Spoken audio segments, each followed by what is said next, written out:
Let me tell you something most people won't.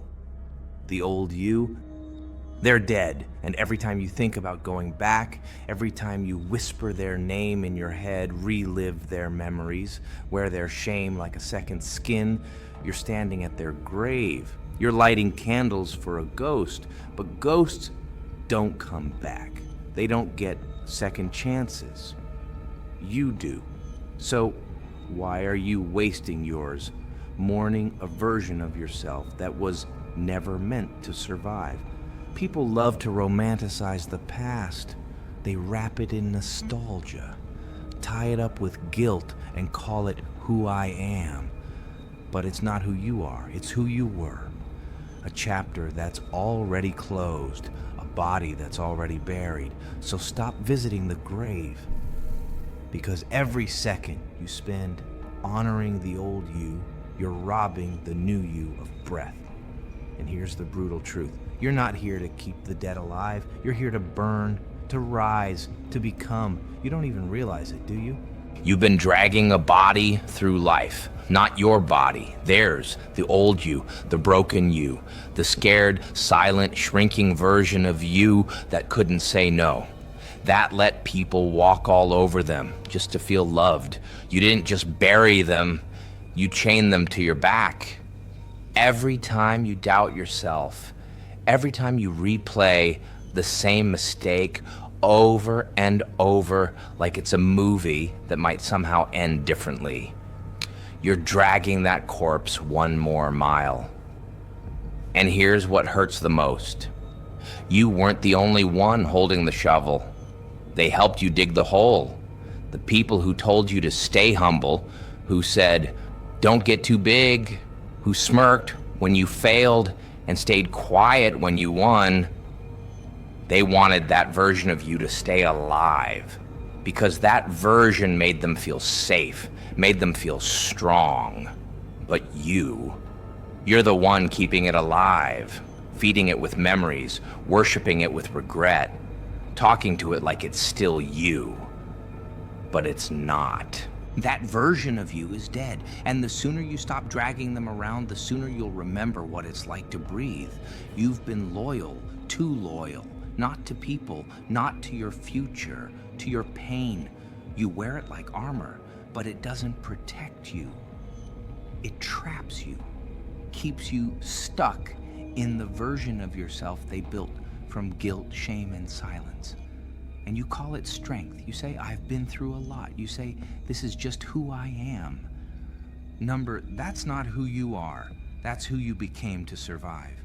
But you survived. So why are you still living like you're in danger? You're not being noble by holding on to the past. You're not being deep by staying broken. You're just scared of what comes next. Because the unknown doesn't come with a script. And pain's predictable.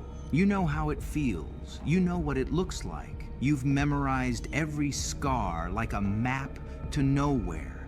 But that map's not taking you forward. It's dragging you in circles, back to the same grave, back to the same ghost, over and over again. It's not loyalty, it's a trap. And the worst part, you said it. You locked yourself inside, and now you're waiting for someone else to come save you. They won't. You have to choose it. Choose to walk away from the ashes. Choose to stop honoring pain like it's a shrine. Pain is not your home. It's just where you stopped walking. They'll say you've changed. They'll whisper it like it's a crime, like growth is betrayal, like becoming stronger is some kind of sin. You're not the same anymore. Damn right. You're not supposed to be. What were you meant to do? Stay small so they'd feel big? Keep apologizing just to keep their comfort intact? Let them keep you in that mold they made with their expectations and their fears? That's not change, that's evolution. And the ones who can't handle it, they were never for you in the first place. Let them fall off. Let them say you lost yourself. They don't understand. You didn't lose yourself. You let go of who you never were. You were never weak, never broken. You were just buried under the weight of who they told you to be. But now, you're shedding it. like a snake shedding skin? Do you think it stops and mourns the old layer? Do you think it cries for what it leaves behind? It slips out of what no longer fits and moves forward, faster, sleeker, stronger. That's what you are now.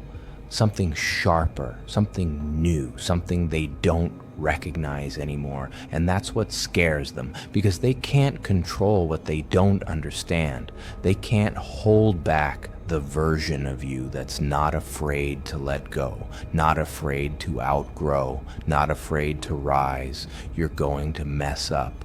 You're going to fall. That's not a maybe, that's a promise. But here's the difference. Falling doesn't make you weak.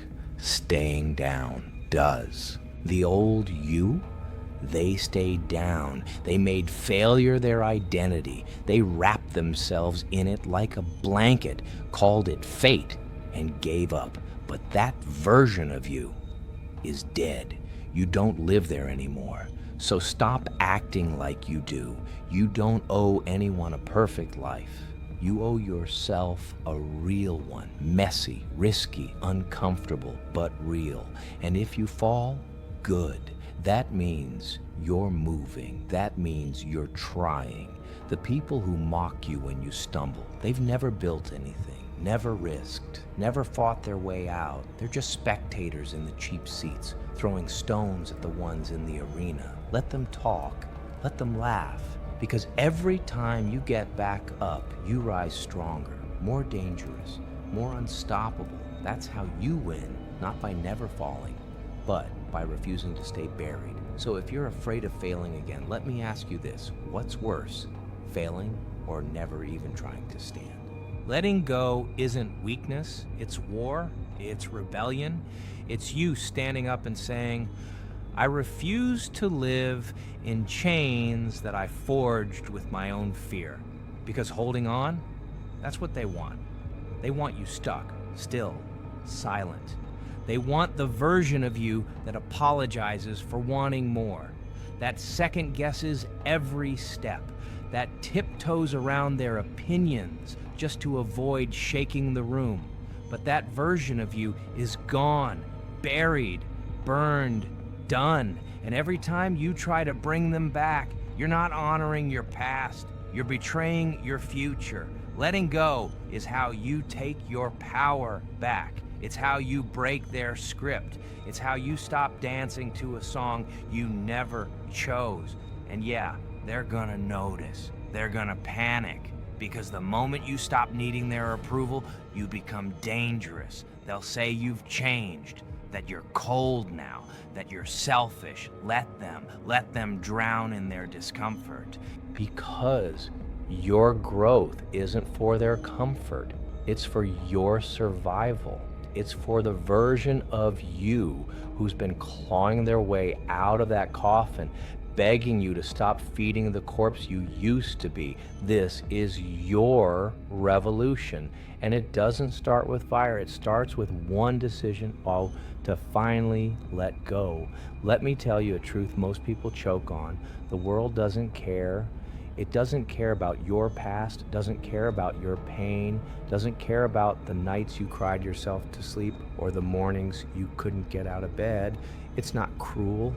It's just indifferent. And you can see that as a curse or a gift, because if no one's keeping score, you're free. Free to start again, free to become something new, free to stop dragging around the weight of who you used to be. That's the power no one tells you about. The power to reinvent yourself right here, right now. You don't need permission. You don't need applause. You don't even need closure. All you need is the courage to stop asking the world to care. Because once you realize no one's coming to save you, you stop waiting. You start building, start fighting, start rising. The world doesn't care, but you should. You should care enough to stop wasting time on guilt. Care enough to stop shrinking so others feel tall. Care enough to stop living like the past owns you. It doesn't. You do. You own your story now. And it's time to start writing it like you mean it. Stop visiting the grave. Stop standing there with your head down like you owe that version of you a eulogy. You don't. They're gone. And the only thing you're doing now is keeping their ghost alive. But ghosts don't belong with the living. Oh, and the person you're becoming, they need space to breathe. You can't move forward while you're stuck throwing flowers on the ashes. You can't rise when you're still lighting candles for who you used to be. So stop mourning, start burning. Burn the guilt, burn the shame, burn the should have been and the what ifs and all the lies that told you your past defines you. It doesn't. It never did. Your pain isn't a prison. It's fuel. And right now, you've got a match in your hand. Light it. Watch it catch. Watch it consume every version of you that was built on fear, on people-pleasing, on silence. Let it burn so hot, so bright, that not even the memory of who you used to be can survive the flames. That's not destruction. That's transformation. That's how phoenixes are made. That's how warriors are born. That's how the grave stops being a place you visit and starts being the foundation you rise from. This is the part they don't prepare you for. The moment after the fire when the smoke clears and it's just you. No past, no chains, no excuses. Just you standing in the ashes, face to face with the person you were always meant to become. It's quiet here, not because nothing's happening, but because everything is. This is the shift. The rebirth, the moment where you stop asking, and what if, and start saying, now what? You've let go. You've burned the graveyard. You've buried the lies they fed you and the fear you fed yourself. So what's next? You decide, because becoming isn't about proving anything to them. Not to the people who doubted you, not to the ones who left, not even to the old you. Becoming is about choosing to rise, to grow, to live forward, not backward. You're not a reflection of who you used to be. You're a revolution of everything you survived. That old you died for a reason. So stop visiting their grave. Start becoming the storm they never saw coming. They're not going to recognize you, and that's the point. You've changed, you've grown, you've burned every piece of who you used to be just to become someone they can't control, can't predict, can't break. And now you walk past the grave. No more flowers, no more tears, no more looking back. The old you, they had their time. They fought their fight, but they're gone, and thank God for it. Because the person standing here today, they don't beg for validation. They don't chase what hurt them. They don't shrink for anybody. They rise, they move, they own their fire and walk like they were built from it. So let them talk, let them doubt, let them scramble to make sense of the version of you they never thought would survive. You're not here to be understood. You're here to be unstoppable. So stop visiting the grave. Stop whispering to ghosts. And for once, live like you're finally free.